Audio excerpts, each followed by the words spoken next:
चलो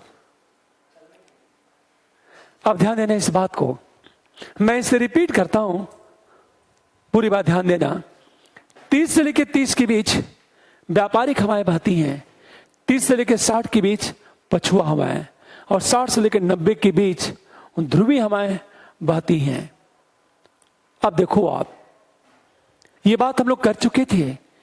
जो व्यापारिक हवाएं हैं महाद्वीप की पूर्वी तट पर टकराती हैं, जैसे बात हुई थी ये अफ्रीका महाद्वीप है, ये जो व्यापारिक हवाएं महाद्वीप की पूर्वी तट पर टकराएंगी, स्वाभाविक है यह घनघोर वर्षा होगी।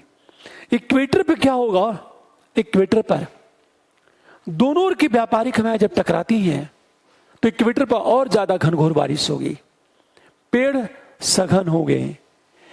और सोचो जब पेड़ों की सघनता विविधता ज्यादा होगी तो प्रत्येक पेड़ को प्रकाश चाहिए, तो प्रत्येक पेड़ क्या करेगा, प्रत्येक पेड़ क्या करेगा, सूर्य का प्रकाश पाने के लिए लंबा होता चला जाएगा। यहां तक बातें हम लोग कर चुके थे। फिर मैंने ये कहा था इक्वेटर पर ह्यूमस की मात्रा ज्यादा होती है पर लीचिंग ज्यादा होती है। जब लीचिंग होगी तो न्यूट्रिशन नीचे चला जाएगा, जिससे यहां मिट्टी की उर्वरता कम हो जाती है। आप पेड़ों की जो जड़ें हैं उस न्यूट्रिशन को पाने के लिए लंबी होती चली जाएंगी। इसे इक्वेटर पर सबसे लंबे पेड़ पाए जाते हैं। फिर हमने ये कहा था या लियाना भी पाए जाते हैं। फिर बात ये हो चुकी थी हम लोग की कि जब व्यापारिक हवाएं चलती हैं तो महाद्वीप के पश्चिमी तट तक आते आते शुष्क हो जाएगी, इसलिए महाद्वीप के पश्चिमी तट पर डेजर्ट पाया जाएगा। यहां तक बातें हम लोग कर चुके थे। फिर हम लोग इसकी भी चर्चा कर चुके हैं कि यदि व्यापारिक हवाएं समुद्र के ऊपर से गुजरेंगी तो जल को पुश करेंगी। तो महासागर के पूर्वी तट, ये महासागर मान लिया जाए कि ये कोई महाद्वीप है, ध्यान देना ये महासागर है, तो ये महासागर का पूर्वी भाग है, ये महासागर का पश्चिमी भाग है। तो व्यापारिक हवाएं महासागर के पूर्वी भाग से चल रही हैं, और महासागर के जब पूर्वी भाग से चलेंगी तो जल को पुश करेंगी। तो महासागर के पश्चिमी भाग या महाद्वीप के पूर्वी भाग दोनों एक है। फॉर एग्जाम्पल ये मेरा राइट है, अब मान ली बगल में कोई और खड़ा हो तो उसका लेफ्ट होगा, तो मेरा राइट उसका लेफ्ट दोनों एक ही है। जिसमें कहूं ये व्यक्ति मेरे राइट में खड़ा है, वो कहे मेरे लेफ्ट में खड़ा है, एक चीज है। उसी तरह महाद्वीप का पूर्वी तट या महासागर का पश्चिमी तट दोनों एक हैं, और जब व्यापारिक हवाएं चलती हैं तो जल को पुश करेंगी। जब जल को पुश करेंगी तो ये जल क्या होगा, महासागर के पश्चिमी तट पर ये जल एकत्र हो जाएगा।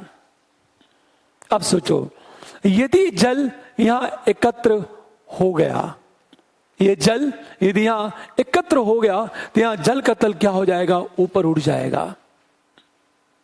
सोचो जरा, यहां जल का तल ऊपर उठ जाएगा, यहां का जल का तल क्या होगा, नीचे हो जाएगा। तो महासागर की बात करें, महासागर के पूर्वी तट अर्थात महाद्वीप का पश्चिमी तट, महासागर का पश्चिमी तट अर्थात महाद्वीप का पूर्वी तट। तो महासागर के पूर्वी तट में जल का तल कम हो जाएगा, महासागर के पश्चिमी तट पर जल का तल ऊपर उठ जाएगा। यहां तक बातें हम लोग कर चुके थे। अब सोचो जरा, मैंने ये भी बताया था क्या कि इक्वेटर के पास से ही जल धारा क्यों उत्पन्न होती है। शायद मैंने ये भी चर्चा किया था कि आखिर महासागर के हमेशा इक्वेटर के पास से ही समुद्री जलधारा क्यों उत्पन्न होती है। ये सारी बातें हम लोग कर चुके थे। अब हम बात करेंगे पछुआ हवाओं की। दोनों गोलार्धों की बात करें, एक चीज ध्यान दे इस बात को, पछुआ हवाओं की दिशा क्या है, यूं है, नॉर्थ साउथ ईस्ट वेस्ट की बात करें, साउथ वेस्ट से नॉर्थ ईस्ट की ओर, दक्षिण पश्चिम से उत्तर पूर्व की ओर यह हवाएं चलती हैं, पछुआ हवाएं। अब इनको देखो आप ध्यान से। जब पछुआ हवाओं की हम बात करेंगे तो स्वाभाविक है, मान लिया जाए हमेशा ध्यान देने इस बात को, यह आपका इक्वेटर है, इसको समझना, यह आपका यूरोप है, मान लिया जाए ये यूरोप है, और ये मान लिया जाए ये आपका अफ्रीका महाद्वीप है, बस समझ लो आप, अफ्रीका महाद्वीप, ये उत्तरी अमेरिका महाद्वीप है, उत्तरी अमेरिका महाद्वीप है, और ये आपका दक्षिणी अमेरिका महाद्वीप है। अमेरिका, ये उत्तरी, एग्जैक्ट मैं मैप नहीं बना पा रहा हूं, पर मैं बात समझाना चाहता हूं आपको, इसे ध्यान से सुनिए इस बात को। मैंने कहा पछुआ हवाएं क्या होती हैं, यूं चलती हैं। ये पछुआ हवाएं हैं, ये पछुआ हवाएं हैं, ये हवाएं हैं, ये सारी जो हवाएं हैं ये यूरोप है, यूरोप का पश्चिमी भाग है, ये आपकी पछुआ हवाएं हैं। सोचो जरा, ये पछुआ हवाएं हैं, ध्यान सुनो इस बात को। ये जो पछुआ हवाएं पूर्व पश्चिम से पूरब की ओर चलती हैं, इनकी दिशा देखो, ये यूरोप के पश्चिमी भाग से टकराएंगी। जब यूरोप के पश्चिमी भाग से टकराएंगी तो स्वाभाविक है यूरोप के पश्चिमी भाग में वर्षा क्या होगी, ज्यादा होगी। लेकिन जब ये हवाएं आगे बढ़ेंगी तो जैसे जैसे महाद्वीप के आंतरिक भागों में प्रवेश करती जाएंगी, स्वाभाविक है वर्षा की मात्रा क्या होगी, कम होती चली जाएगी। क्यों?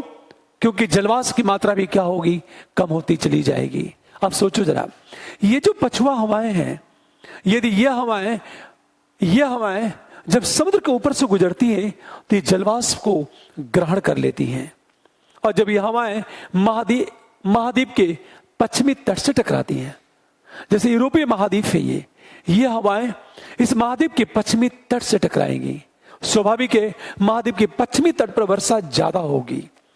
पर जब ये हवाएं आगे बढ़ेंगी तो जैसे जैसे आगे बढ़ेंगी ये हवाएं वर्षा की मात्रा क्या होगी, कम होती जाएगी, क्योंकि हवाओं में आर्द्रता क्या होती जाएगी, कम होती जाएगी। अब सोचो, यहां पे वर्षा ज्यादा होगी, यहां पे यदि वर्षा ज्यादा होगी तो स्वाभाविक है यहां होगा क्या, पूरी बात ध्यान देने इस बात को। यहां पे यदि वर्षा ज्यादा होगी तो स्वाभाविक है यहां वनों की सघनता विविधता दोनों ज्यादा होगी।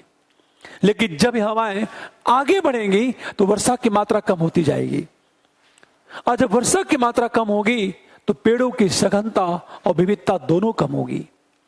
इसलिए यूरोप के आंतरिक भागों में घास का मैदान पाया जाता है। मैंने क्या कहा था, इक्वेटर पर तो घास का मैदान नहीं पाया जाता, और जहां घास का मैदान नहीं होगा वहां डेयरी उद्योग का विकास भी नहीं हो पाएगा। लेकिन जब पछुआ हवाएं यूरोप के आंतरिक भागों में प्रवेश करती हैं, आंतरिक भागों में, तो वर्षा की मात्रा बहुत कम हो जाती है। इसलिए यूरोप के आंतरिक भागों में घास के मैदान पाए जाते हैं। अब सोचो जरा, फिर एक प्रश्न की बात करें। इस मैप में देखो आप, जब ये हवाएं ध्यान दो इस बात को, ये हवाएं समुद्र के ऊपर से गुजरती हैं तो जल को पुश करती हैं, जो समुद्री जल है उसके ऊपरी भाग को पुश करेंगी। फॉर एग्जाम्पल ये जल है, ये हवाएं चल रही है, सोचो जरा, ये क्या करेंगी, जल को पुश करेंगी, और जब समुद्र के जल को पुश करेंगी तो ये जल यहां टकराएगा। ये अटलांटिक महासागर है, ये कहा जाए अटलांटिक महासागर है, यह अटलांटिक महासागर का पूर्वी भाग है, यह अटलांटिक महासागर का पश्चिमी भाग है। अब सोचो जरा, ये हवाएं जब यूरोप के पश्चिमी भाग से टकराएगी तो इस जल को जो पुश कर रही हैं वो जल क्या होगा, यहां तट से टकराएगा, अचानक यहां जल का तल क्या हो जाएगा, ऊपर उठ जाएगा। इसका अर्थ ये है 30 से लेकर 60 के बीच जब पछुआ हवाएं बहती हैं, 30 से लेकर 60 के बीच जब पछुआ हवाएं बहती हैं तो स्वाभाविक है महासागर के पूर्वी तट पर जल का तल ऊपर होता है, और महासागर के पश्चिमी तट पर जल का तल क्या होता है, नीचा होता है। क्योंकि ये पछुआ हवाएं क्या होती हैं, इस जल को पुश करती हैं, और जब जल को पुश करेंगी तो यहां जल का तल क्या हो जाएगा, ऊपर उठ जाएगा। पूरी बात ध्यान देने इस बात को। फिर एक प्रश्न उठा, हमेशा ये हवाएं जाएंगी, वर्षा करेंगी। अब सोचो, लेकिन ये जो समुद्र है, ये समुद्र है, समुद्र के जल का जो ऊपरी भाग है, यहां ताप ज्यादा होता है, और जैसे जैसे नीचे जाएंगे जल के ताप में कमी आती चली जाएगी। तो ये हवाएं जो है, ये जो जल है जो गर्म है, इसको पुश करती हैं। अब एक चीज सोचो, जब ये इसको पुश करेगी तो उसका परिणाम क्या होगा? ध्यान से सुनो इस बात को। ये इसको क्या करेंगी? पुश करेंगी। जब ये इसको पुश करेगी तो ये क्या होगा बताओ आप? सबसे बड़ी चीज कि जो गर्म जल है यहां एकत्रित हो जाएगा, तो यहां जल का ताप क्या हो जाएगा? थोड़ा सा ज्यादा हो जाएगा, अर्थात पछुआ हवाएं। अब सोचो, ये जब पछुआ हवाएं बहती हैं तो महाद्वीपों से टकराती हैं, और जब महाद्वीपों से टकराएंगी तो इन हवाओं में जो जलवाष्प है वो समाप्त हो जाएगी। आज जब जलवाष्प समाप्त हो जाएगी तो इनकी स्पीड क्या हो जाएगी? कम हो जाएगी, क्योंकि हवाओं के जो जलवाष्प है वो हवाओं की गति के लिए पेट्रोल का काम करता है। यह हवाएं जब समुद्र के ऊपर से गुजरती हैं तो जलवाष्प को ग्रहण कर लेती हैं। अब सोचो जरा, जैसे जैसे आगे बढ़ेंगी हवा की स्पीड क्या होगी? बढ़ती चली जाएगी, हवा की स्पीड बढ़ती चली जाएगी। अब एक चीज सोचो जरा, एक प्रश्न उठा, जब ये हवाएं महाद्वीप से टकराती हैं तो इन हवाओं में जो जलवाष्प है वो संघनित हो जाएगा और जल की बूंदों में क्या हो जाएगा? कन्वर्ट हो जाएगा। अब सोचो जरा, ये जब जल की बूंदों में कन्वर्ट हो गया तो इन हवाओं में जलवाष्प खत्म हो गई। जलवाष्प नहीं होगी तो हवा की स्पीड क्या होगी? कम हो जाएगी, क्योंकि ये जो महाद्वीप है ये हवाओं की स्पीड में ब्रेकर का काम करता है। और हवाओं की सबसे अच्छी स्पीड गति समुद्र के ऊपर होती है, क्योंकि समुद्र में जलवाष्प मिलता चला जाता है, और जलवाष्प जितना ज्यादा मिलेगा हवाओं की स्पीड उतनी ज्यादा बढ़ती चली जाएगी। लेकिन हम यदि दक्षिणी गोलार्ध की बात करें तो दक्षिणी गोलार्ध में क्या है? समुद्र का विस्तार ज्यादा है, कोई ब्रेकर है ही नहीं। क्योंकि ब्रेकर है ही नहीं, इसलिए इन हवाओं की स्पीड लगातार बढ़ती चली जाती है। आप सोचो, कोई ब्रेकर नहीं है तो हवा की स्पीड लगातार क्या होगी? बढ़ती चली जाएगी। जब क्यों हवा की स्पीड बढ़ेगी? कि कोई ब्रेकर नहीं है, क्योंकि दक्षिणी गोलार्ध में स्थलीय भाग का विस्तार कम है, तो कोई ब्रेकर है ही नहीं, स्थलीय भाग है ही नहीं, तो इनका जलवाष्प संघनित नहीं होगा। और जब हवाएं आगे बढ़ेंगी, जलवाष्प को ग्रहण करेंगी, इनकी स्पीड बढ़ती चली जाएगी। इसीलिए इनका नाम अलग अलग है। इन जो पछुआ हवाएं हैं, पछुआ हवाओं की बात करें, इन पछुआ हवाओं को जब ये 40 के आसपास बहती हैं तो इनको कहते हैं गरजती चालीसा, प्रचंड 50, चीखती 60। हमेशा ये जो नाम है हवाओं की स्पीड के नाम पर है। ये लगभग 40 अंश अक्षांश के आसपास होता है, ये लगभग 50 अंश अक्षांश के आसपास होता है, ये लगभग 60 अंश अक्षांश के आसपास होता है। हमेशा ध्यान दो, तो 40 अंश अक्षांश के आसपास जब हवाएं बहती हैं, ये भी दक्षिणी गोलार्ध में, नो उत्तरी गोलार्ध। ये जो सारी जो घटनाएं घटती हैं ये दक्षिणी गोलार्ध में होती है। तो ये नाम हवाओं की स्पीड पर है, क्योंकि हवाओं की स्पीड ज्यादा होती है। और ये स्थिति कहां पैदा होगी? दक्षिणी गोलार्ध में, साउथ हेमिस्फीयर में। आप सोचो, ये सारी स्थिति साउथ हेमिस्फीयर, दक्षिणी गोलार्ध में पैदा होती है ये स्थिति। आप सोचो, क्यों दक्षिणी गोलार्ध में? क्योंकि दक्षिणी गोलार्ध में क्या है? कोई स्थलीय भाग है ही नहीं। क्योंकि कोई स्थलीय भाग नहीं है, अतः कोई ब्रेकर एलिमेंट्स नहीं है, कोई रोकने वाला है ही नहीं। इसलिए इनकी स्पीड लगातार क्या होती है? बढ़ती चली जाती है। अब सोचो जरा, इसी के आधार पर इनका नामकरण होता है। गरजती 40, प्रचंड 50, चीखती 60 कहते हैं इसे। अब एक चीज ध्यान सुनिए इस बात को, हमेशा ये जो हवाएं हैं ये साल भर बहती हैं, साल भर ये हवाएं बहती हैं। लेकिन एक बड़ी अच्छी बात कि जब महाद्वीप को पार करती हैं तो जाते जाते शुष्क हो जाती हैं। तो महाद्वीप के पूर्वी तट पर क्या होता है, यह वर्षा होती ही नहीं। हमेशा ध्यान दो इस बात को।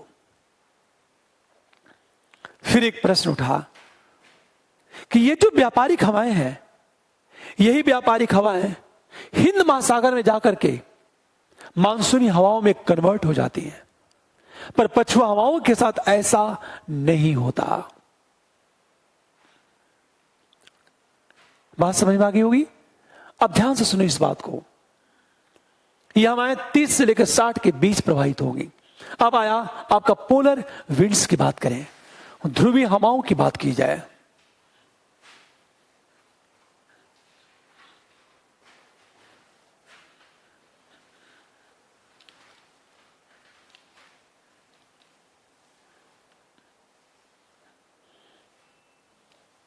देखो आप, यदि पोलर विंड्स की बात करें, ध्रुवीय हवाएं, ये जो पोलर विंड्स हैं, अर्थ इनका प्रवाह किन किन के बीच होता है, 60 से लेकर 90 अक्षांश के बीच। जैसे बात हो रही थी, लगातार इस ग्लोब को देखते जाओ, 30, 0, 60, 90 ये हवाएं हैं। उसी तरह 30, 60 और 90 ये हवाएं हैं। इनकी दिशा देखो, ये उत्तरी गोलार्ध की ध्रुवीय हवाएं हैं, ये दक्षिणी गोलार्ध की ध्रुवीय हवाएं हैं। इन्हें ध्यान से सुनो, देखो इस बात को, ध्यान से सुनो इस बात को। ये जो पोलर विंड्स हैं, अब हमेशा ये 60 से लेकर 90 के बीच बहती हैं और आग किधर से रही है, इनकी दिशा क्या है, नॉर्थ, साउथ, ईस्ट, वेस्ट। आग किधर से रही है, नॉर्थ ईस्ट से साउथ वेस्ट की ओर आ रही है, उत्तरी पूरब से दक्षिण पश्चिम की ओर आ रही हैं। उत्तरी गोलार्ध की व्यापारी ध्रुवीय हवाएं। अब ये ध्रुवों से आती हैं, स्वाभाविक है, चूंकि हवाएं ध्रुवों से आती हैं अतः ठंडी होती हैं। ये जो हवाएं अत्यधिक ठंडी, ये हवाएं शुष्क होती हैं, ये हवाएं शुष्क होती हैं, अर्थात इनमें आर्द्रता नहीं होती।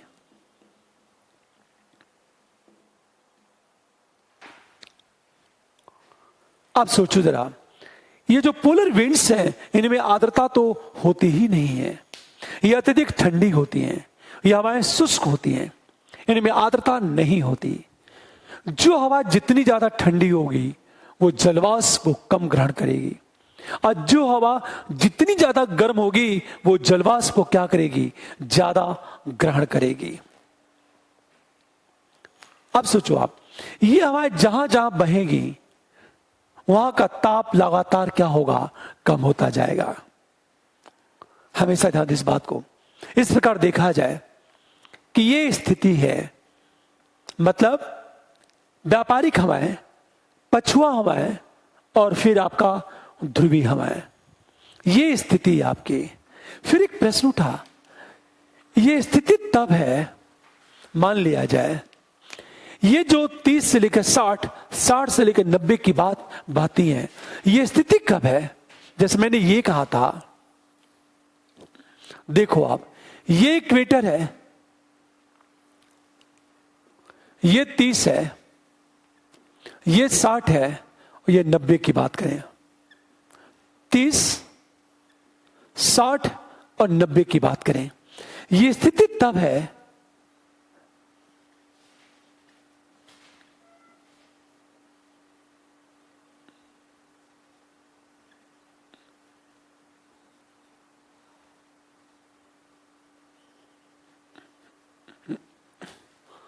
ध्यान सुनो इस बात को। यह स्थिति तब है जब सूर्य इक्वेटर पर चमकता है। जब सूर्य विषुवत रेखा पर चमकता है तो यह स्थिति है। पर यह पता है सूर्य की स्थिति तो लगातार बदलती रहती है। कभी सूर्य कर्क रेखा पर जाएगा और कभी सूर्य मकर रेखा पर जाएगा। हमेशा ध्यान दो इस बात को। जैसे हम लोग जो बात कर रहे थे कि कटिबंध की बात जब चल रही थी, 0 अक्षांश रेखा 10 की बात करें और 10 की बात करें, देखो 23.5 से लेकर हम 35 की बात करें और 45 से लेकर हम 66.5 की बात करें, 90 अंश की बात करें, ये इक्वेटोरियल लो प्रेशर का बेल्ट है। ये सब ट्रॉपिकल हाई प्रेशर का बेल्ट है। ये सब पोलर लो प्रेशर का बेल्ट है। ये पोलर हाई प्रेशर का बेल्ट है। और ये स्थिति तब है जब सूर्य इक्वेटर पर चमकता है। मान लिया जाए सूर्य कर्क रेखा पर चमकता है तो स्थिति चेंज हो जाएगी। होता क्या है, जब सूर्य कर्क रेखा पर चमकेगा तो स्थिति क्या हो जाएगी, चेंज हो जाएगी। जैसे इसको इस तरह समझो, जरा आप इसको इस तरह समझो। मान लिया जाए ये कोई बेल्ट है, पूरी बात ध्यान देना। ये इक्वेटर है,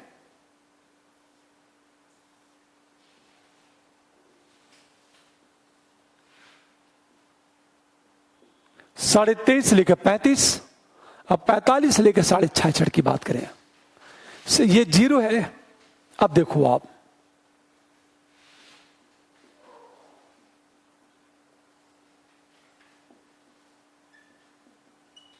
ये स्थिति जब सूर्य यहां चमकता है, इसका मतलब ये है सूर्य विषुवत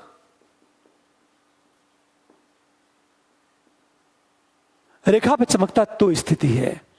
मान लिया जाए सूर्य की स्थिति चेंज हो गई। हमेशा ध्यान दो इस बात को।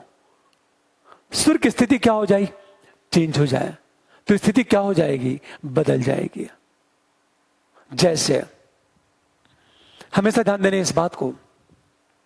मान लिया जाए सूर्य चमकता है कर्क रेखा पर। कर्क रेखा पर यदि सूर्य चमकता है तो सूर्य जहां चमकेगा वहां ताप ज्यादा होगा, और जहां ताप ज्यादा होगा वहां लो प्रेशर का बेल्ट बनेगा। हमेशा ध्यान दो।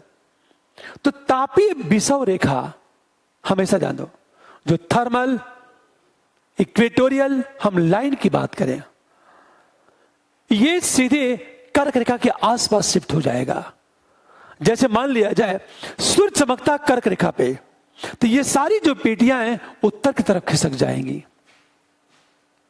उत्तर की तरफ क्या होंगी, खिसक जाएंगी, जिसे कहते हैं पेटियों का विस्थापन। यदि सूर्य कर्क रेखा पर चमकता है तो ये जितनी भी बेल्ट है, ये बेल्ट नॉर्थ की ओर शिफ्ट हो जाएगा। सूर्य यदि मकर रेखा पर चमकता है तो स्थिति क्या हो जाएगी, चेंज हो जाएगी। हमेशा ध्यान दो। जैसे मान लिया जाए जब ये सारे जो बेल्ट है, मैंने कहा विषुवती निम्न वायुदाब की पेटी, उच्च वायुदाब की पेटी, निम्न वायुदाब की पेटी, ये अब तक जो हम लोग बातें कर रहे थे ये मान के चलते थे कि सूर्य इक्वेटर पर चमकता है, पर सूर्य तो कभी कर्क रेखा पे और कभी मकर रेखा पर चमकता है। और जब सूर्य कर्क रेखा पर जाएगा, तो सूर्य जब कर्क रेखा पर जाएगा तो सारी की सारी पेटियां ऊपर की ओर शिफ्ट हो जाएंगी। हमेशा ध्यान दो। और जब सूर्य मकर रेखा पर चमकेगा तो सारी पेटियां क्या होगी, दक्षिण की ओर शिफ्ट हो जाएंगी। जैसे एक छोटा सा एग्जांपल लेता हूं, जब ये पेटियां शिफ्ट होगी तो इनके बीच जो हवाएं बहती है ना, ये इनके बीच हवाएं हैं। देखो आप, इनके बीच ये हवाएं हैं। अब सोचो जरा, यदि सूर्य कर्क रेखा पर चमकेगा तो सारी की सारी पेटियां क्या होगी, ऊपर की शिफ्ट हो जाएंगी। जब हवाओं की पेटियां शिफ्ट होगी तो देखो क्या होगा। अब मैं बात हो रही है, ये इक्वेटर है 0 अंश, हमेशा ध्यान देने इस बात को। होता क्या है, अब तक कॉमन रूल ये था कि सूर्य इक्वेटर पर चमकता है, अब सूर्य चमक रहा कर्क रेखा पे, तो यह आपका कर्क रेखा है। हमेशा ध्यान दें इस बात को। अब क्या होगा कि ये स्थिति होगी, व्यापारिक हवाएं यहां चमकेगी और सीधे मूव कर जाएंगी।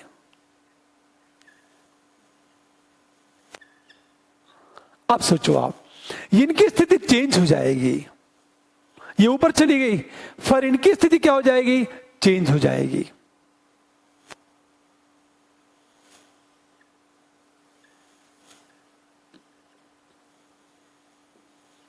पूरी बात ध्यान दो इस बात को।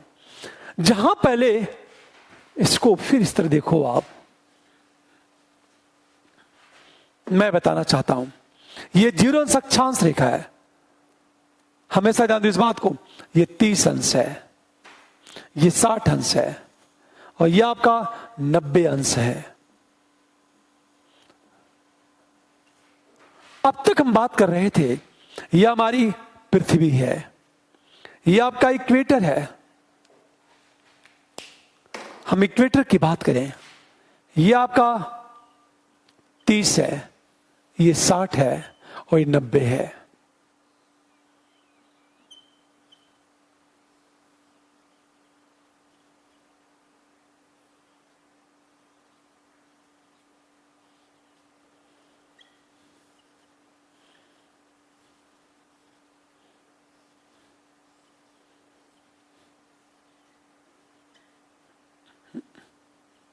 पूरी बात ध्यान देने इस बात को। देखो आप, ये स्थिति है, ये तब है जब सूर्य इक्वेटर पर चमकता है। पर अब क्या हो रहा है, सूर्य तो चमक रहा कर्क रेखा पर, सूर्य यहां चमक रहा है। ये सोचो, ये सूर्य यहां चमक रहा है कर्क रेखा पे, तो जब कर्क रेखा पर चमकेगा तो जो उत्तरी गोलार्ध की जो व्यापारिक हवा है, ये ऊपर की ओर शिफ्ट हो जाएगी। और जो ऊपर की ओर शिफ्ट हो जाएगी तो जहां जब सूर्य इक्वेटर पर चमकता था तो दोनों ओर की व्यापारिक हवाएं इक्वेटर पर टकराती थी, इक्वेटर पर टकराती हैं दोनों ओर की व्यापारिक हवाएं। पर सूर्य कर्क रेखा पर चमकेगा तो उत्तरी गोलार्ध की व्यापारिक हवाएं ऊपर की ओर शिफ्ट हो जाएगी। तब दोनों ओर की जो व्यापारिक हवाएं हैं वो कर्क रेखा पर टकराएंगी। अब जैसे मैंने मैप बना दिया, पर एक प्रश्न उठा, प्रश्न ये उठा कि इधर मूव क्यों कर रही है ये हवाएं। जैसे मैंने कहा, दक्षिणी गोलार्ध की ये व्यापारिक हवाएं है और जब ये इक्वेटर को पार करती हैं, जैसे दिशा तो ये है, ये इक्वेटर है, दिशा ये है, लेकिन जब इक्वेटर को पार करती है तो सीधे दाहिने घूम जा रही हैं। क्यों? क्योंकि फेरल का नियम क्या कहता है, फेरल का नियम यह कहता है कि उत्तरी गोलार्ध की हवाएं अपने दाहिने तरफ और दक्षिण गोलार्ध की हवाएं अपने बाएं तरफ, मतलब उत्तरी गोलार्ध की हवाएं राइट मूव करती हैं और दक्षिणी गोलार्ध की हवाएं अपने लेफ्ट मूव करती हैं। अब एक चीज सोचो जरा, ये जो हवाएं हैं किधर मूव कर रही हैं, अपने लेफ्ट, ये लेफ्ट है, लेकिन जो इक्वेटर को पार करती हैं वो उत्तरी गोलार्ध में चली जाती हैं। अच्छा, उत्तरी गोलार्ध में जो चली गई तो नियम क्या है फेरल के नियम का, कि उत्तरी गोलार्ध में हवाएं अपने दाहिने तरफ घूम जाती हैं, राइट घूम जाती हैं। तो यह हवा किधर घूम गई, अपने राइट घूम गई। इसीलिए ये सारी हवाएं राइट घूम जाएंगी और दोनों ओर की व्यापारिक हवाएं कहां टकराएंगी, कर्क रेखा के आसपास टकराएंगी, क्योंकि लो प्रेशर का बेल्ट यहां बन गया। यह हमेशा ध्यान दो इस बात को। मान लिया जाए सूर्य चमकता है मकर रेखा पर,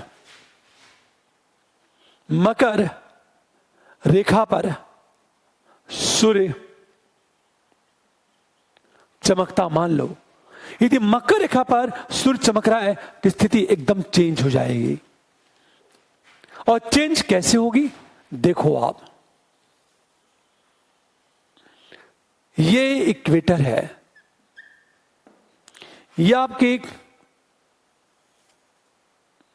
मकर रेखा है। कैप्रिकॉर्न की बात करें, हमेशा ध्यान दो इस बात को।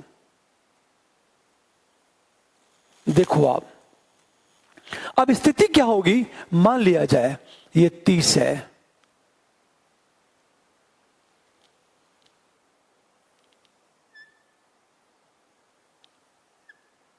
हमेशा जान दो पछुआ वालों हवाओं को लेकर कोई दिक्कत नहीं होगी, कोई दिक्कत नहीं होगी।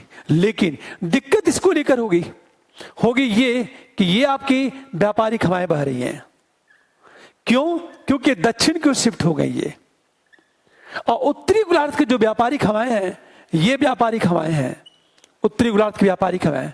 चूंकि सूर्य यहां चमक रहा है, मकर रेखा पे सूर्य चमक रहा है, अब क्या होगा, तो लो प्रेशर का बेल्ट यहां बनेगा मकर रेखा पे। और जब मकर रेखा बनेगा तो दोनों गोलार्धों की व्यापारिक हवाएं मकर रेखा पर टकराएंगी। अब सोचो जरा, जब ये मकर रेखा पर टकराएंगी तो क्या होगा और किस रूप में होगा। पूरी बात ध्यान दो इस बात को। लगता है कैमरे की सेटिंग सही नहीं है, इसे भी हमारे पिक्चर कट रहा है। सबसे बड़ी चीज देखो, आप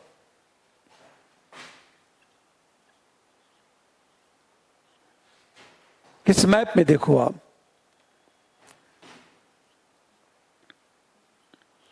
मैंने क्या कहा, ये उत्तरी गोलार्ध की व्यापारिक हवा है, ये दक्षिणी गोलार्ध की व्यापारिक हवा है। अब दोनों कहां टकराएंगी, मकर रेखा पर टकराएंगी। तो रूल क्या है, जो ये हवाएं उत्तरी गोलार्ध की हवाएं इक्वेटर को पार करेंगी, दक्षिणी गोलार्ध में प्रवेश कर जाएंगी। और जब दक्षिणी गोलार्ध में प्रवेश करेंगी तो किधर मूव कर जाएंगी, बताओ, अपने लेफ्ट, बाएं मूव कर जाएंगे। क्योंकि दक्षिणी, फेरल का नियम क्या कहता है, दक्षिणी गोलार्ध की हवाएं अपने बाएं मतलब लेफ्ट, और उत्तरी गोलार्ध की हवाएं अपने दाहिने अर्थात राइट मूव करती हैं। जब ये इक्वेटर को पार करेगी ना, तो जो पार करेगी किधर मूव कर जाएगी, ये लेफ्ट। अब ये लेफ्ट मूव करेगी। देखो आप, कहने का अर्थ ये है कि हवाओं का जो बेल्ट है ये डिपेंड करता है कि सूर्य कहां चमक रहा है। हमेशा ध्यान दो, सूर्य कर्क रेखा पर चमकता है कि मकर रेखा पर चमकता है कि इक्वेटर पर चमक रहा है। ये स्थिति ये बदलती रहती है। अब हमेशा ध्यान दो, जब इन हवाओं की बात की गई तो कुछ स्थानीय हवाएं भी चलती हैं।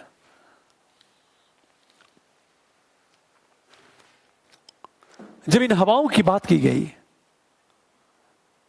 तो समांतर जब बात हम करते हैं तो कुछ समुद्री समीर होती है। हवा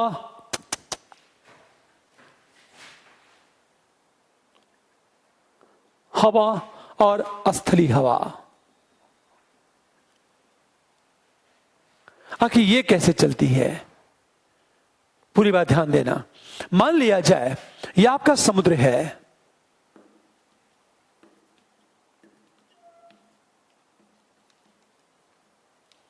समुद्र है, यह आपका स्थली भाग है, ये पूरा पेड़ पौधा है, स्थली भाग।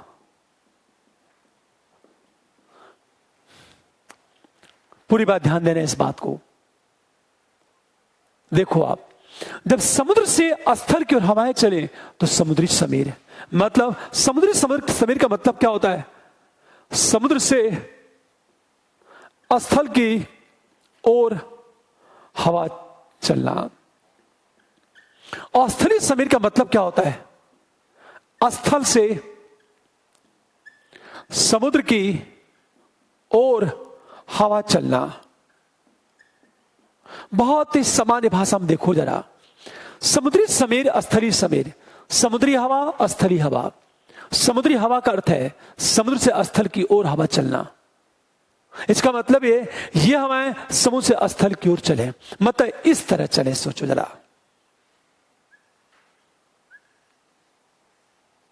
ये है, यह स्थल की ओर चल रही है। सोचो जरा, ये हवाएं चल रही हैं, समुद्र से स्थल की ओर चल रही हैं। ये कब चलेगी, हमेशा ध्यान दो, हवा हमेशा उच्च वायुदाब से निम्न वायुदाब की ओर चलती है। यह हमेशा याद रखो। पानी कभी नीचे से ऊपर नहीं जाएगा। पानी क्या होगा, हमेशा ऊपर से नीचे की ओर आता है। हवाएं हमेशा उच्च वायुदाब से निम्न वायुदाब की ओर चलती हैं। अब ये स्थिति कब होगी कि दिन की बात करें, दिन में क्या होगा, स्थली भाग का ताप बढ़ जाएगा। क्यों? क्योंकि स्थली भाग जल्दी गर्म होता है और जल्दी ठंडा होता है। तो दिन में क्या होगा, स्थली भाग का ताप बढ़ जाएगा। और जब स्थली भाग का ताप बढ़ जाएगा तो यहां लो प्रेशर का बेल्ट बन जाएगा। जली भाग देर में गर्म होगा, इसका जली भाग स्थली भाग की अपेक्षा ठंडा होगा। जब यह ठंडा होगा तो यहां हाई प्रेशर, उच्च वायुदाब।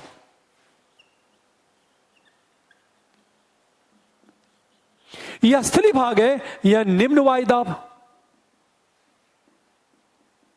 मतलब यहां लो प्रेशर, यहां हाई प्रेशर। हवाएं हमेशा हाई प्रेशर से लो प्रेशर की ओर चलती हैं। स्वाभाविक है, हवाएं क्या होंगी, समुद्र से स्थल की ओर चलेंगी। इसे ही कहते हैं समुद्री समीर। जब हवाएं समुद्र से स्थल की ओर चलती हैं तो ये हवाएं ठंडी होती हैं। तो जहां जहां स्थल पर जाएंगी वहां ठंड का मौसम बना देती हैं। जैसे मुंबई की बात किया मैंने, यह आपका समुद्री समीर है। अब दूसरी स्थलीय समीर होता क्या है? जैसे स्थलीय यदि समीर की बात की जाए तो इस मैप में देखो आप, यह समुद्र है आपका, यह स्थलीय भाग है। अब स्थलीय समीर को देखो आप, यह कैसे होगा? यह बात प्रूफ हो चुकी है। एक हवा हमेशा उच्च वायुदाब से निम्न वायुदाब की ओर चलती है। अब होगा क्या, ये जो स्थल है रात में क्या होगा, रात में स्थलीय भाग जल्दी ठंडा होगा। और जब स्थलीय भाग जल्दी ठंडा होगा तो यहां हाई प्रेशर, जलीय भाग देर में ठंडा होगा तो स्थलीय भाग की अपेक्षा जलीय भाग गर्म होगा। तो यहां निम्न वायुदाब, जैसे मैंने क्या, निम्न वायुदाब रात में, और यहां क्या होगा, उच्च वायुदाब। उच्च वायुदाब क्यों? क्योंकि रात में चीज ठंडी हो जाएगी। जब ठंडी हो जाएगी तो स्थल से क्या होगी, समुद्र की ओर हवाएं चलेंगी। इसे ही कहते हैं स्थलीय समीर। स्थलीय समीर और समुद्री समीर का मतलब क्या होता है? अब सोचो, फिर एक बात है, कई बार क्या होता है, पर्वतीय समीर होता है और घाटी समीर की बात करें हम लोग, मैं इसे मिटा देता हूं।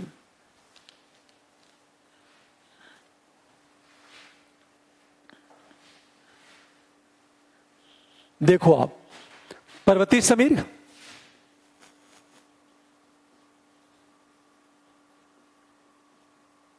और फिर मैं बात करूं घाटी समीर। समीर का मतलब हवा। जैसे पूरी बात ध्यान दो, यह आपका पर्वत है, यह पर्वत है, और यह आपकी घाटी है, वैली की बात करें हम लोग। होता क्या है, घाटी पर्वतीय समीर का मतलब क्या होता है, जब पर्वत से हवाएं घाटी की ओर चले। देखो, इसे कहते हैं पर्वतीय समीर। जब पर्वत से घाटी की ओर हवाएं चलने लगे तो इसे कहते हैं पर्वतीय समीर। बात समझ में आ गई? आखिर होता कब है, किस रूप में होता है? ये जो घटना घटती है ये दिन में घटती है। दिन में होता क्या है घाटियों में, कि दिन में ध्यान दो, ये पर्वतीय भाग है, हम जैसे जैसे ऊपर जाते ताप गिरने लगता है, क्योंकि प्रति 165 मीटर ऊपर जाने पर, ध्यान देना, प्रति 165 मीटर ऊपर जाने पर 1 डिग्री ताप क्या हो जाता है, कम हो जाता है। पूरी बात ध्यान दो इस बात को, 165 मीटर ऊपर जाने पर 1 डिग्री ताप क्या हो जाता है, कम हो जाता है। अब सोचो, ये जो पर्वतीय भाग है यहां ताप कम होगा दिन में, घाटी में ताप ज्यादा होगा। यदि घाटियों में ताप ज्यादा होगा दिन में तो यहां लो प्रेशर, पर्वतों पर हाई प्रेशर, हवाएं हमेशा उच्च वायुदाब से निम्न वायुदाब की ओर चलती हैं। तो पर्वतों से क्या होगा, ठंडी हवा घाटियों में चलनी शुरू हो जाएगी। ये कब होगा? दिन में। रात में कि हम बात करें, रात में स्थिति चेंज हो जाएगी। देखो होता क्या है, ये पर्वत है और ये घाटी है। जब घाटियों से हवाएं पर्वतों की ओर चलने लगे,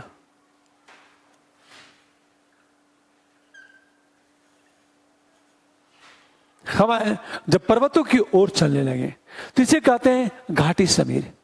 ये होता क्या है? सामान्यतः ये स्थिति रात में होती है। रात में क्यों होती है? क्योंकि घाटी बहुत तेजी से ठंडा होगा। हमेशा जब तेजी से ठंडा होगा तो यहां हाई प्रेशर, यहां लो प्रेशर पर्वतों पे हवा हमेशा उच्च वायुदाब से निम्न वायुदाब की ओर चलती है। यह हवाओं की बात करें, पर्वतीय समीर और घाटी हम समीर की बात करें, साथ साथ कुछ लोकल विंड चलती है, स्थानीय हवाएं चलती हैं।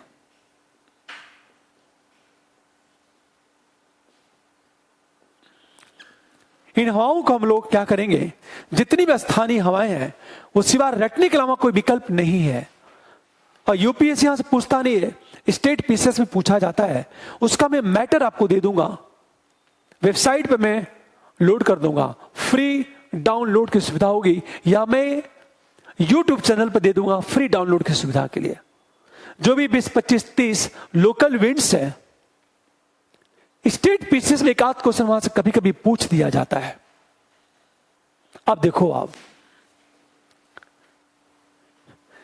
इसके साथ साथ एक शब्द है वायु राशि, एयर मासेस, वायु राशि।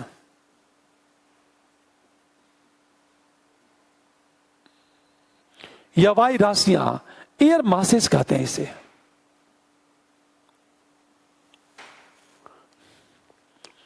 एयर मासेस होती क्या है? हमेशा ध्यान दो इस बात को, इसे समझ लो। ये आपकी पृथ्वी है, ये पेड़ पौधे है, ये जो वायु का एक लेयर है, ये वायु का एक लेयर है।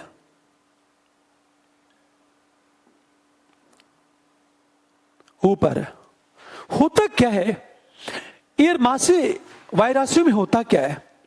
हमेशा ध्यान इस बात को, क्षैतिज रूप से क्या होता है? ताप आर्द्रता का समान वितरण होता है। क्षैतिज रूप से ताप एवं आर्द्रता का समान वितरण। फॉर एग्जाम्पल, एयर मासेस का मतलब क्या होता है? ये पृथ्वी है, एक बड़े एरिया में क्या होता है, वायु नीचे उतरती है। और होता क्या है इसमें, देखो आप, इसमें होता क्या है कि ताप और आर्द्रता का लगभग क्षैतिज रूप से, हॉरिजॉन्टल रूप में ताप और आर्द्रता का लगभग समान वितरण होता है। मान लिया जाए यदि यहां तापमान 18 डिग्री है तो यहां भी लगभग 18 डिग्री, यहां भी लगभग 18 डिग्री, यहां भी लगभग 18 डिग्री। लगभग शब्द की बात हो रही है हमेशा। तो तापमान हर जगह एक समान है एयर मासेस में। तो ताप आर्द्रता क्षैतिज रूप से एक समान होती है। इसे कहते हैं एयर मासेस, वायु राशि कहते हैं इसे। हमेशा मैंने क्या कहा, यदि यहां टेम्परेचर 18 डिग्री है तो हो सकता है यहां टेम्परेचर 17.8 हो, लगभग 18 के आसपास होगा। हो सकता है यहां 18.1 हो, लगभग 18 के आसपास होगा। तो ताप आर्द्रता का जब इक्वल डिस्ट्रीब्यूशन होता है हॉरिजॉन्टल रूप में, क्षैतिज रूप में, तो इसे कहते हैं एयर मासेस। इसे कहते हैं वायु राशि कहते हैं इसे। ध्यान देने इस बात को, एयर मासेस की बात करें। अब एक प्रश्न उठा, जब हम एयर मासेस की बात करेंगे, एयर मासेस की जब बात करते हैं तो हमेशा ध्यान दें इस बात को कि इनका सोर्स क्या है? सोर्स की बात करें, उद्गम क्षेत्र की हम बात करें,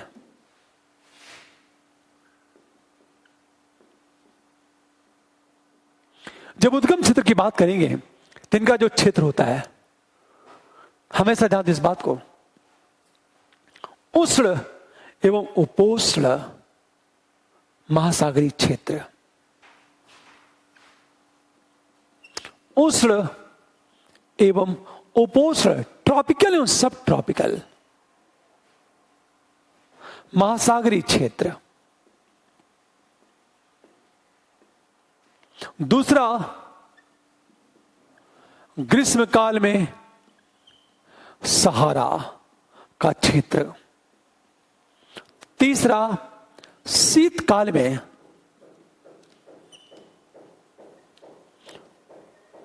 उत्तरी अमेरिका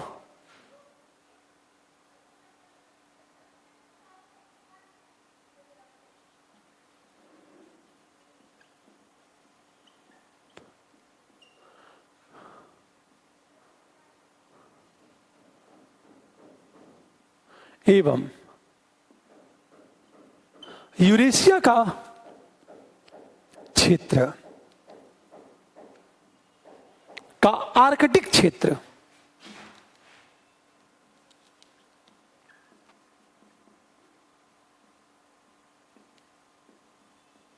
देखो आप, ये समानता देखा जाए, जो एयर मासेज है इनका कुछ उद्गम क्षेत्र होता है।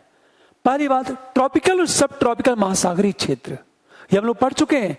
ट्रॉपिकल जोन कौन सा है और सब ट्रॉपिकल जोन कौन सा है, और महासागर के ऊपर ये समानता एयर मासेज बनती है। ग्रीष्म काल में सहारा का मरुस्थल और शीतकाल में उत्तरी अमेरिका और यूरेशिया का आर्कटिक क्षेत्र पड़ता है। हमेशा ध्यान दो, ये बेल्ट होता है। फॉर एग्जाम्पल, इसको इस तरह समझो आप, मान लिया जाए कि ये अमेरिका उत्तरी अमेरिका है और ये आपका यूरोप है, तो ये जो एरिया आर्कटिक क्षेत्र, ये जो एरिया है ये है। अब एक प्रश्न, इसका मतलब हमेशा ध्यान दो, ये वायु राशियां बनती क्यों हैं? हवाएं जब नीचे उतरती हैं तो नीचे के ताप को ग्रहण कर लेती है। हमेशा नीचे के ताप को क्या करेंगी? ग्रहण कर लेगी। हमेशा ध्यान दो, ये जो वायु राशियों की बात करें, इनके कुछ प्रकार हैं। प्रकार में उष्ण वायु राशि,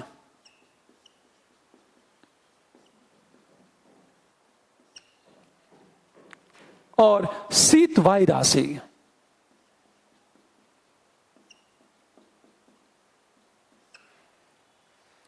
ट्रॉपिकल एयर मासेस और कोल्ड एयर मासेस की बात करें, आखिर शीत वायु राशि और उष्ण वायु राशि की बात करें, होती क्या है?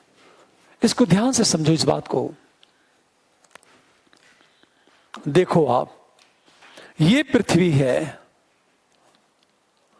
ये कोई स्थलीय भाग है, ये वायु का एक लेयर है,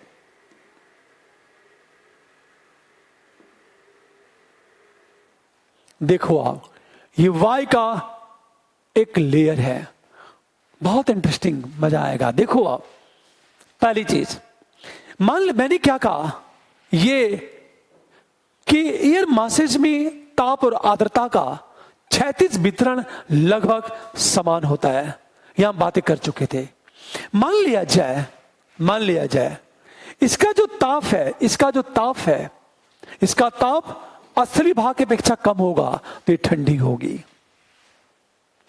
यदि वायु राशियों का ताप स्थल की अपेक्षा कम होगा तो ठंडी होगी, और जिसका ताप इससे ज्यादा होगा तो गर्म होगी। इसका सिंपल चीज है, वायु राशि का ताप स्थल से ज्यादा हो। इसका दूसरी बात, वायु राशि का जो ताप है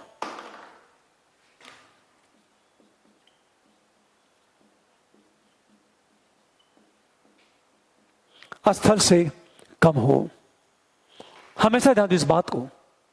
मैंने क्या बताया, यदि इसका ताप इससे कम होगा तो ठंडी होगी, यदि इसका ताप स्थल से ज्यादा होगा तो उष्ण होगी।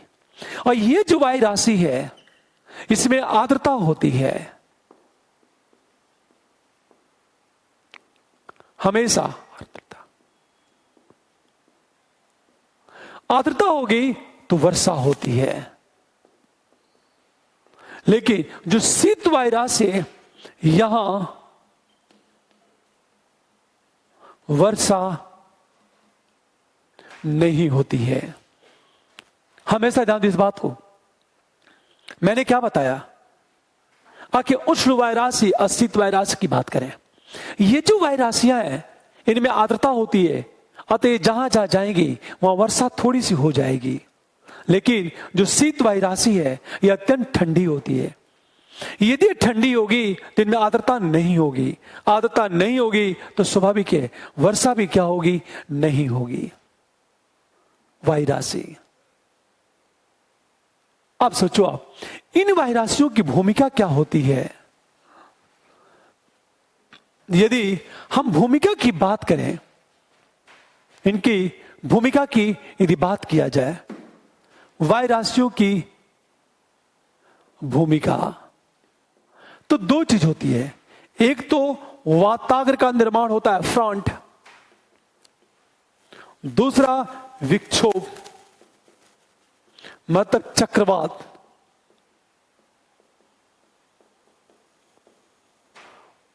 और तीसरी चीज ताप एवं आर्द्रता का वितरण। अगली चीज क्षेत्रीय मौसमी दशा।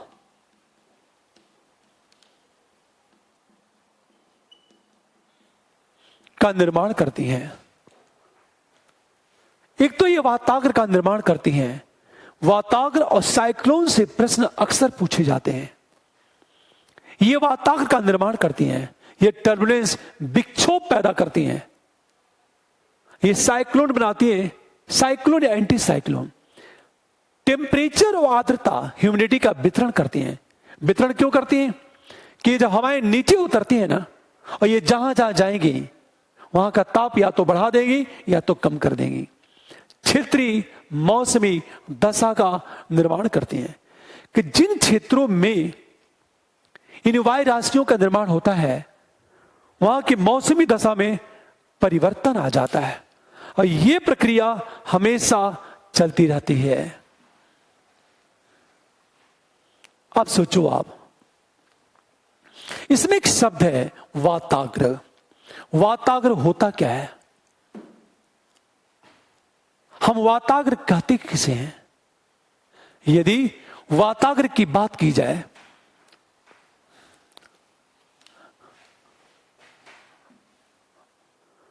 तो ध्यान देना इस बात को,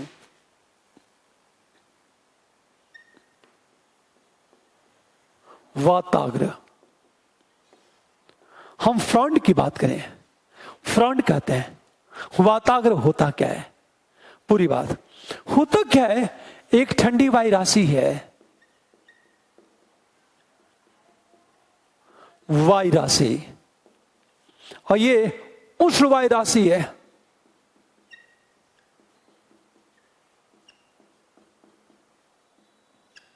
इनके बीच एक काल्पनिक रेखा खींच जाती है, इसे कहते हैं वाताग्र।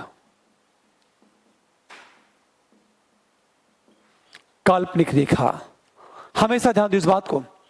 यह ठंडी वायु राशि है, यह उष्ण मतलब गर्म वायु राशि है। ये दोनों आपस में मर्ज नहीं होगी, आपस में मिलेंगी नहीं। जहां टकराएंगी ये दोनों वायु राशियां अपनी विशिष्टता को बनाए रखने की कोशिश करेंगी, ये आपस में मर्ज नहीं होगी। तो दोनों को अलग करने वाली जो काल्पनिक रेखा है इसे ही कहा जाता है वाताग्र। हमेशा ये ठंडी वायु राशि है, ये गर्म वायु राशि है, ये दोनों आपस में कभी मर्ज नहीं होगी। ये दोनों अपनी विशिष्टता को बनाए रखेंगी। तो इन दोनों को अलग करने वाली जो काल्पनिक रेखा खींच जाती है इसे ही कहा जाता है वाताग्र। की हम बात करें। अब हमेशा ध्यान दें इस बात को, ये ठंडी वायु राशि है और ये आपका उष्ण वायु राशि है, वाताग्र। इसको इस तरह देख सकते हैं, मान लिया जाए ये ठंडी वायु राशि है,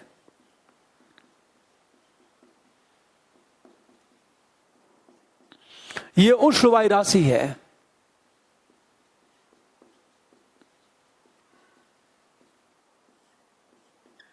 इनके बीच एक काल्पनिक रेखा होती है, इसे कहते हैं वाताग्र।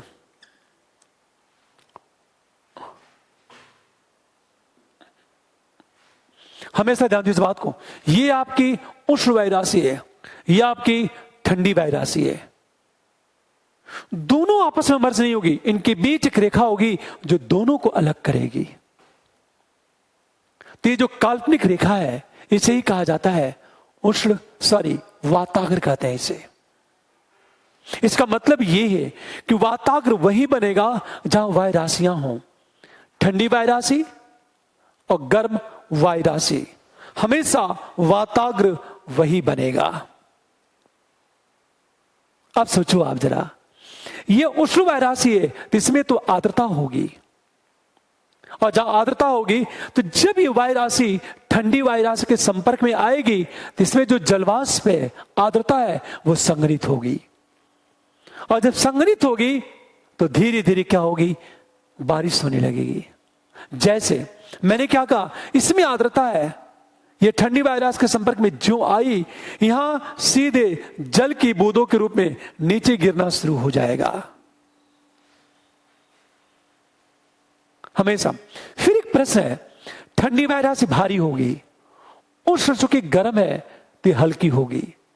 हमेशा भारी वायु राशि नीचे होती है, ठंडी वायु राशि भारी होने के कारण नीची होगी, और जो उष्ण वायु राशि है गर्म होने के कारण हल्की होगी। हमेशा ये नीची होगी, ये ऊपर होगी, हमेशा ये नीची होगी और ये ऊपर होगी। और जब ये वायु राशि इसके संपर्क में आएगी तो ये ठंडी हो जाएगी, एयर मासेस, इसमें जो जलवाष्प है, वाटर वेपर है, वो कंडेंस हो जाएगा, संघनित हो जाएगा। हरी बात है। अब एक प्रश्न देखो आप, जब हम वायु राशि की बात करते हैं तो ध्यान देना इस बात को, इसके दो रूप हैं, शीत वाताग्र और दूसरा उष्ण वाताग्र। ये दो तरह के वाताग्र होते हैं, एक होता है शीत वाताग्र और दूसरा होता है उष्ण वाताग्र।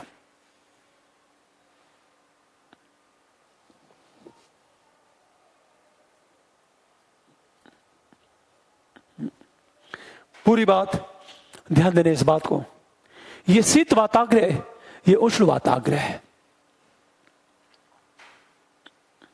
अब देखो आप ध्यान से, इन दोनों में अंतर करना आसान है। आपके पास दो, मान लो आप बड़े हो, एक छोटा बच्चा है, तो दो चीज होगी, हमेशा छोटा बच्चा ही आपके कंधे पर बैठेगा। ऐसा तो होगा नहीं कि आप छोटे बच्चे के कंधे पर बैठ जाएंगे, छोटा बच्चा ही हमेशा आपके कंधे पर बैठेगा, हमेशा।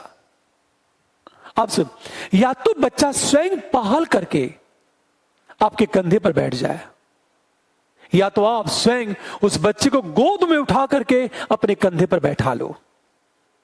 यहां पर डिपेंड करता है, ध्यान दो, या तो बच्चा स्वयं पहल करके आपके कंधे पर बैठ जाए, या तो आप स्वयं बच्चे को गोद में उठा करके अपने कंधे पर बैठा लो। दो स्थिति हो सकती है। यदि ये ठंडी वायु राशि इसे ऊपर उठा दी, पहल इसने किया, और ये पहल करके इसे ऊपर उठा दी, तो निर्मित वाताग्र को कहते हैं शीत वाताग्र। पर यदि ये स्वयं पहल करके इसके ऊपर चढ़ गई, ये पहल करके इसके ऊपर चढ़ गई, तो निर्मित वाताग्र को कहते हैं उष्ण वाताग्र। किसने पहल किया? यदि ये इसे उठा दी, मान लिया जाए ये इसको पुश कर रही है, जब इसको पुश करेगी तो स्थिति इस तरह हो जाएगी। शीत वायु राशि। अब सोचो ये ऊपर उठना शुरू हो जाएगा। उष्ण वायु राशि। तो पहल किसने किया है? शीत वायु राशि ने। अब ये ऊपर चढ़नी शुरू हो गई। ये हमेशा नीचे रहेगी क्योंकि भारी है। उष्ण वायु राशि हमेशा ऊपर रहेगी क्योंकि हल्की है। आप सोचो जरा, ये तो शीत वायु राशि, जब ये पहल करके ऊपर चढ़ जाए, ये स्वयं पहल करके इसको ऊपर चढ़ जाए, तो पहल किसने किया? उष्ण वायु राशि ने। निर्मित वाताग्र को क्या कहते हैं? उष्ण वाताग्र। जैसे कंडीशन ये हो जाएगी, शीत वायु राशि और उष्ण वायु राशि, इनके बीच क्या होगा? एक वाताग्र आ गया। हम फ्रंट की बात करें, हमेशा ध्यान दें इस बात को। इस प्रकार देखा आपने, एयर मासेस क्या होते हैं, वाताग्र क्या होते हैं। अब सोचो ये जो एयर मासेस है ये जाकर के साइक्लोन को जन्म देता है। साइक्लोन क्या होता है? चक्रवात कहते किसे हैं? यदि हम चक्रवात की बात करें,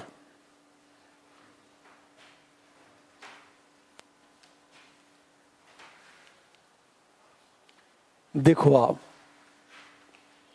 यदि हम चक्रवात की बात करें तो चक्रवात कैसे काम करता है? मैंने कहा एयर मासेस वायु राशियां ही जाकर के साइक्लोन को जन्म देती हैं। साइक्लोन को कहते हैं चक्रवात, साइक्लोन। चक्रवात में होता क्या है? केंद्र में लो प्रेशर। चक्रवात में स्थिति यह होती है,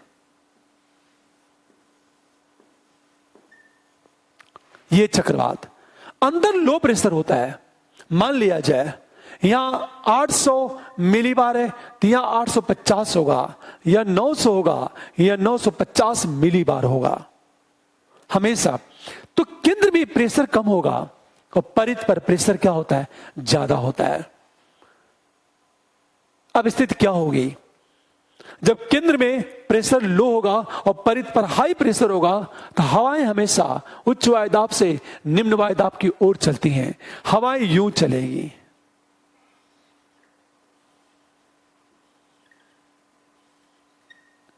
इसे ही कहते हैं साइक्लोन। तो साइक्लोन में क्या होता है? केंद्र में लो प्रेशर और परिध पर क्या होगा? High pressure. पर एंटी साइक्लोन में स्थिति अलग होती है। ये एंटी साइक्लोन है, केंद्र में high pressure 1000 millibar, 900 millibar, 800 millibar. हमेशा ध्यान इस बात को, यह भी मिलीबार है क्योंकि एटमॉस्फेरिक प्रेशर को हमेशा मिलीबार में मापा जाता है। देखो आप, यह साइक्लोन है, केंद्र में लो प्रेशर, परिध पर हाई प्रेशर। यह परिधि है, यह केंद्र है। केंद्र में 800 मिलीबार, यहां 850 मिलीबार, यह 900 मिलीबार, यहां 950 मिलीबार। और जब परिध पर हाई प्रेशर होगा और केंद्र में लो प्रेशर होगा तो हवाएं हमेशा परिध से केंद्र की ओर चलेंगी। देखो यह हवाएं चल रही हैं, यह हवाएं चल रही हैं। एंटी, इसे कहते हैं चक्रवात। प्रति चक्रवात में क्या होता है? प्रति चक्रवात को कहते हैं एंटी साइक्लोन कहते हैं। और एंटी साइक्लोन में होता क्या है? ध्यान से सुनो इस बात को। एंटी साइक्लोन में केंद्र में क्या होता है? निम्न हाई प्रेशर, मतलब केंद्र में उच्च वायुदाब और परिध पर निम्न, हम वायुदाब की बात करें। केंद्र में हाई प्रेशर और परिध पर लो प्रेशर। जब केंद्र में हाई प्रेशर होगा, परिध पर लो प्रेशर होगा, तो हवाएं हमेशा उच्च वायुदाब से निम्न वायुदाब की ओर चलेंगी। तो हवाएं यूं चलेंगी।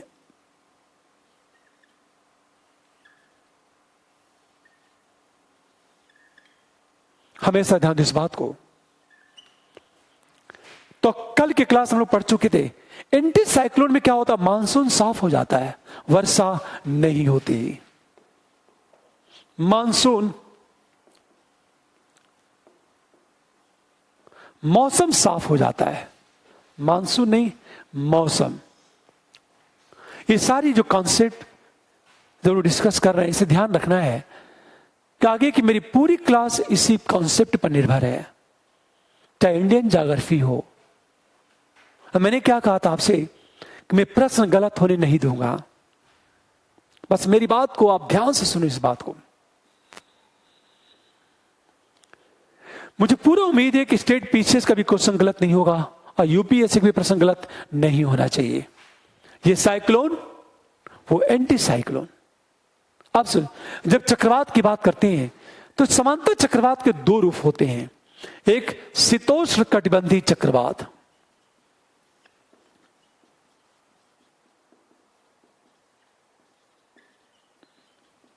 इसे कहते हैं टेम्परेट साइक्लोन कहते हैं इसे। और दूसरा है उष्ण कटिबंधीय चक्रवात, इसे कहते हैं ट्रॉपिकल साइक्लोन। एक तो टेम्परेट साइक्लोन और दूसरा होता है ट्रॉपिकल साइक्लोन। पर मैंने हमेशा ध्यान इस बात को, समांतर लोग करते क्या, चक्रवातों के नाम रट लेते हैं। हमेशा ध्यान दो, टाइफून क्या कहते हैं, हरिकेन किससे कहते हैं। तो यूपीएससी में ये प्रश्न नहीं पूछेगा, आगे बात करेंगे। बहुत ही बेहतरीन प्रश्न पूछता है यूपीएससी में। एक चीज सोचो जरा, आप यूपीएससी में 50 क्वेश्चन कर लो, 100 प्रश्न में 50 कर लो, तो आपका प्रीलिम्स हो जाता है। और लोग ये गलत कर देते हैं। आप थोड़ा सा ध्यान दोगे आप, तो मुझे लगता है कि आपके प्रश्न गलत नहीं होने चाहिए। कल हो सकता है कि YouTube पर मेरी अंतिम क्लास हो, संभावना है कि YouTube पर कल मेरी अंतिम क्लास होगी। उसके बाद ज्योग्राफी की सारी क्लास मेरी ऐप पर चले, ऐप पर। और मैं आप ज्यादातर में क्वेश्चन कराऊंगा कि क्या क्या यूपीएससी में क्वेश्चन बन सकता है और कहां आपसे गलतियां होगी। कल मैं साइक्लोन को खत्म करूंगा, उसके बाद सीधे मैं आ जाऊंगा मंडे से ऐप पर। कल मेरी क्लास चलेगी, कल सैटरडे है, और YouTube पर चलेगी ज्योग्राफी की हमेशा। उसके बाद सीधे मेरी क्लास ऐप पर चलेगी। हमेशा ध्यान दें इस बात को। मिलते हैं हम लोग कल। Thank you.